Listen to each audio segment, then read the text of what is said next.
আজকে যে বিষয়টি আলোচনা করব সেটি হলো যে মানুষের মধ্যে কোনো নিষ্পাপ মানুষ আছে কিনা। এই ব্যাপারে রাসূল করিম সাল্লাল্লাহু আলাইহি ওয়াসাল্লাম একটি হাদিসে উল্লেখ করেছেন, কুল্লু বানি আদম খাত্তাউন ওয়া খায়রুল খাত্তাইনা তাওয়াবুন। মানুষের মধ্যে নিষ্পাপ কোনো মানুষ নেই। প্রত্যেকটা মানুষের জীবনেই ভুল ত্রুটি গুনাহ আছে, তবে গুনাহগার মানুষের মধ্যে সেই ব্যক্তি উত্তম যে তওবা করে। এই হাদিস থেকে আমরা জানতে পারলাম যে মানুষ মাত্রই তার গুনাহ আছে, ভুল ত্রুটি আছে। নিষ্পাপ মানুষ শুধুমাত্র আম্বিয়া আলাইহিমুসসালাম, আল্লাহ পাক রব্বুল আলামিন তাদেরকে মানব জাতির জন্য নির্বাচিত করেছেন, তারা হচ্ছেন নিষ্পাপ। এছাড়া আর যত মানুষ আছে সকল মানুষের জীবনেই কম বেশি পাপ আছে। আজকে আপনাদের সামনে এমন একজন ব্যক্তির কিছু কথাবার্তা শোনাবো যা শুনলে আপনাদের গা শিহরিয়ে উঠবে, সেগুলি আমরা আজকে আলোচনা করব। এই কাহিনীগুলি, ঘটনাগুলি আপনারা অতীতে শুনেছেন, আজকে আবার নতুন করে আলোচনা করলাম এই কারণে যে এ থেকে আমাদের নতুন কিছু শিকার আছে। আমরা এমন একজন মন্ত্রী পেয়েছিলাম 2017-তে, যিনি একজন নিষ্পাপ, দাবি করতেন তার কোনো গুনাহ নেই, তিনি কোনো পাপ করেননি। ওনার নাম হচ্ছে আব্দুল লতিফ সিদ্দিকী, বঙ্গবীর কাদের সিদ্দিকীর বড় ভাই। তিনি এমন উদ্যত্ত প্রকাশ করেছেন, একে তো তিনি দাবি করতেন যে তিনি নিষ্পাপ, আর রাসূল করিম সাল্লাল্লাহু আলাইহি ওয়াসাল্লাম সম্পর্কে তার যে বাচনভঙ্গি, কথাবার্তা, এ থেকে তার মনের যে ভাব, ইসলাম সম্পর্কে, নবী সম্পর্কে তার যে ধারণা, তার কথার মধ্যেই ফুটে উঠেছিল। লতিফ সিদ্দিকী আমাদের বাংলাদেশের একজন সাবেক ডাক, টেলিযোগাযোগ ও আইসিটি মন্ত্রী ছিলেন। এমন একজন মন্ত্রী আমরা পেয়েছিলাম যার জীবনে কোনো পাপ নেই, তিনি নিষ্পাপ। শুনুন তার বক্তব্যটি।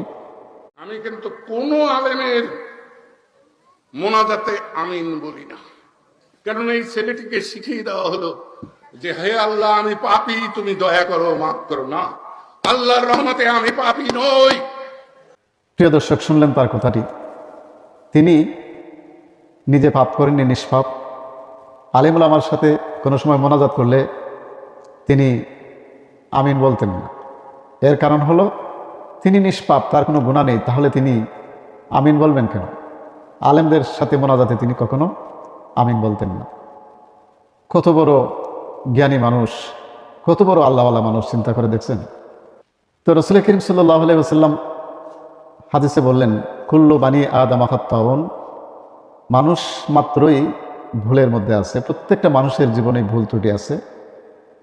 এর মধ্যে ওয়া খায়রুল খাত্তাইনা তাওয়াবুন, ভুল ত্রুটি নিয়ে যে সমস্ত মানুষ আছে এদের মধ্যে সবচেয়ে উত্তম মানুষ হলো যে তার ভুল স্বীকার করে, তাওবা করে, আল্লাহর দিকে ফিরে আসে। এই ব্যক্তি সবচেয়ে উত্তম মানুষ। কিন্তু আমাদের সাবেক মন্ত্রী মহোদয়, তিনি, তার জীবনে কোনো গুনাহ নেই। আসল কথা হচ্ছে রাসূল করিম সাল্লাল্লাহু আলাইহি ওয়াসাল্লাম ইরশাদ করেছেন যে ব্যক্তি পাপকে পাপ মনে করে না, এই ব্যক্তির জীবনে তাওবা নসিব হবে না। এই সমস্ত মানুষের কথায় ধোঁকায় পড়ে অনেক মানুষ তাদেরকে সাপোর্ট করে, তার কথা শুনে। অথচ একজন মুসলমান এই সমস্ত মানুষের অনুসরণ করা তো দূরের কথা, এই সমস্ত মানুষের কথা পাত্তা দেওয়াই উচিত নয়।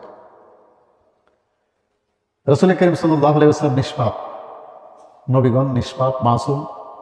এরপরেও কোরআন পড়লে বোঝা যায় যে সকল নবী আল্লাহ রাব্বুল আলামিনের কাছে ইস্তেগফার করতেন, তাওবা করতেন।